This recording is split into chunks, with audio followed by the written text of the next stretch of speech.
Isang mapagpalang araw na naman po mga kapatid at muli tayo mag-aaral ng salita ng Diyos.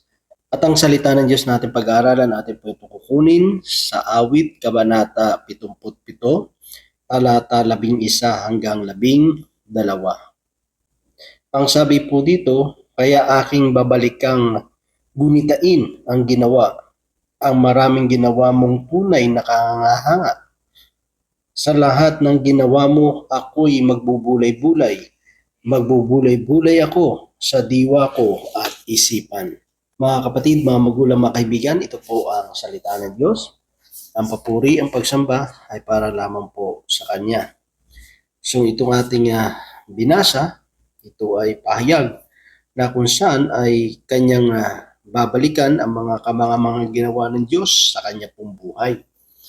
Which is napakalaga po niyan bilang tayo po ay naglilingkod sa Panginoon, na ating pong inaalala yung mga kabutihan, yung tulong, yung mga biyaya, yung mga ginawa ng Diyos sa buhay po natin upang tayo ay hindi mahiwalay sa Kanya. At kung tayo may dumaranas ng mga pagsubok sa buhay, atin lang babalikan kung paano tayo niligtas, tinulungan ng Diyos sa mga nakalipas na mga nakaraan sa buhay natin. Na kung sa time na yun, hindi tayo pinabayaan ng Diyos, siya yung Diyos noon, ngayon at magpakailanman. So hindi siya nagbabago. Kung siya ang tumulong sa atin noon, siya rin yung tutulong sa atin ngayon. At ang maganda kasi kapag inaalala natin yung mga ginawa ng Diyos sa buhay natin, hindi tayo mahihiwalay sa Kanya. Hindi natin maitataas yung sarili natin. Mananatili tayong nagpapakumbaba at sumusunod sa Panginoon. Kasi minsan yun ang nagiging problema ng mga tao kapag nakakalimutan na nila yung kanilang pinanggalingan. Kaya nga sa ating mga Pilipino, meron tayong kasabihan, ang hindi marunong lumingon sa kanyang pinanggalingan ay hindi makakarating sa kanyang paroroonan. Which is, dito marami ang mga tao ang napahamak o nabigo bandang huli sa buhay nila kasi matapos silang umangat, matapos guminawa yung buhay nila, matapos nilang ma-achieve, matapos nilang makuha yung inaasam at minimiti nila sa buhay nila, pero dahil nakalimutan nila yung dati nilang buhay na ordinaryo lang, yung hirap na pinagdaanan nila, kasi minsan yung mga tao ganun no? Dahil ayaw nilang balikan yung kanilang yung hirap na kanilang pinagdaanan. Minsan nagiging balat kayo. Kaya nagpre-pretend na lang tayo na dahil medyo umangat na yung buhay natin, parang feeling natin hindi tayo nanggaling doon sa kahirapang yun. Nagpre-pretend na lang tayo na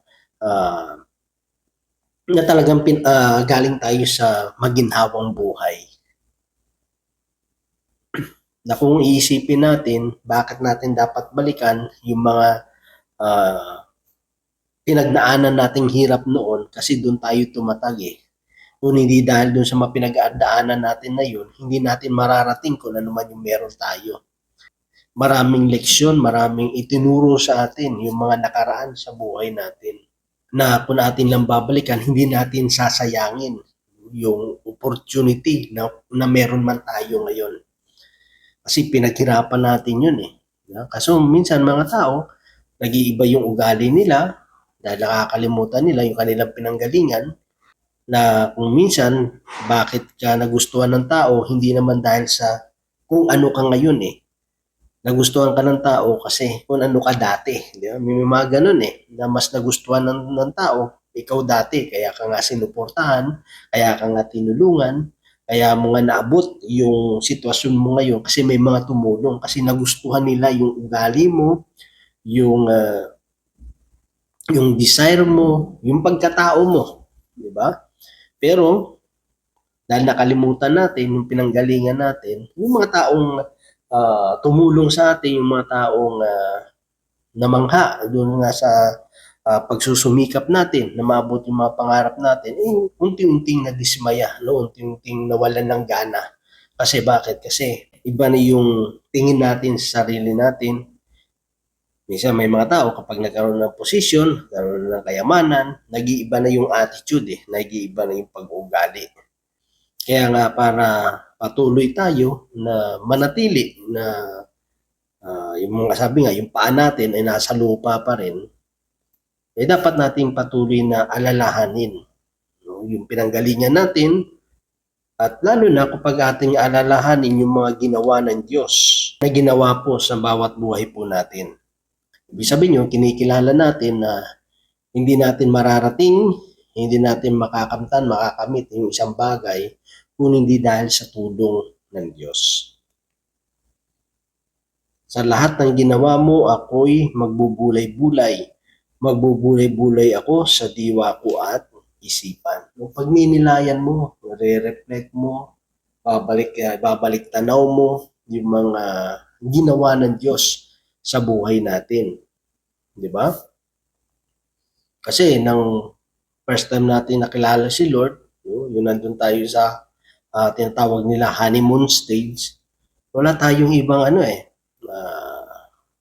desire ng puso natin kundi makasunod lang sa Panginoon minsan kung utusan tayo, may paggawa sa atin, masaya tayong ginagawa yun. Kasi ang puso natin ay sa pagsiserve Ang puso natin makapaglingkod sa Panginoon. Talagang nandun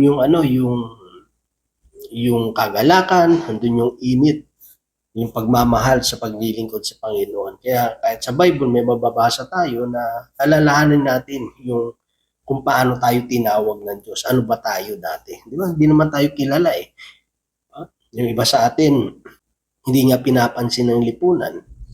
Yung iba sa atin na galing sa bilangguan, yung iba adik, yung iba sakit ng lipunan, sakit ng ulo ng pamayanan, ng magulang, ng pamilya. Pero dahil sa biyaya ng Diyos, na naka-encounter natin siya, nang nakilala natin ang Panginoon, nag-change, nagbago yung buhay natin.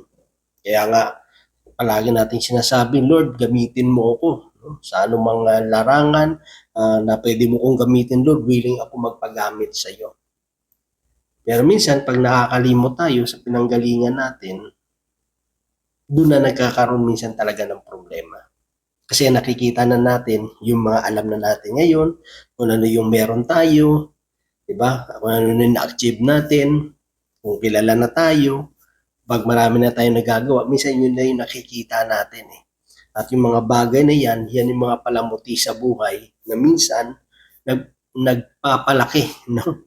O nagpapaboss ng ego natin na hindi naman talaga nakakatulong.